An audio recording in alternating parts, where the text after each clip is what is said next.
Alright, let's resume with question number 8. Now the first step is to break down the third term. The third term is a positive 2. So positive 2 can be broken down into 1 times 2. Positive 1 times positive 2. Right? But if you think about it mentally, positive 1 and positive 2 will not give you a middle term that is negative. So we need to find another combination that can still give us positive 2 as a third term. At the same time, when we add up the combination together, it can give you a negative middle term. So we apply the multiplication rule. Which combination will give you a positive outcome when you multiply two numbers together? That is a positive and positive, as well as negative and negative. So I'm going to break it down, positive 2 into negative 1 and negative 2. Okay. Let's try and check the combination. Okay, maybe this is a little small. Just make it bigger.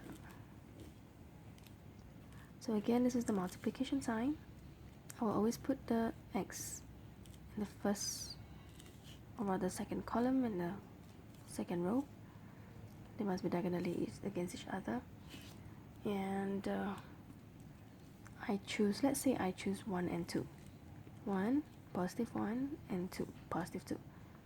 Let's see what the outcome is.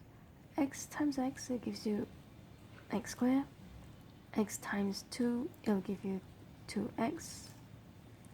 1 times x, it'll give me 1x, which is just x. 1 times 2, it'll give me 2. So if I check very quickly against the original question, I will have x squared, yes. Do I have positive 2? Yes. Do I have negative 3x? Where does it come from? It comes from here. X and 2x. Now, there are no signs here, meaning these are actually positive x and positive 2x. When x plus 2x, it will give me positive 3x. But my middle term, when you check the middle term, it's a negative 3x. So this combination doesn't quite work. I need to get a negative 3x somehow. So rather than using 1 times 2, I am going to use negative 1 times negative 2. So I'm going to put in a negative sign here, negative 1, and negative 2 here. Right? So the outcome is a negative x and a negative 2x. So you will have me draw out, or rather colorize it for you. Negative 2x and negative x.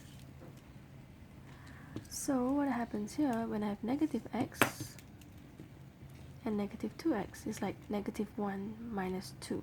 It gives you negative 3x. So this is the combination that I want. So factorizing it in the factorized form, presenting your answer, it will look like this. Prepare the two brackets, okay, and then put in x minus 1. Follow the sign very closely. The other one is x minus 2. And there you have it. You're done.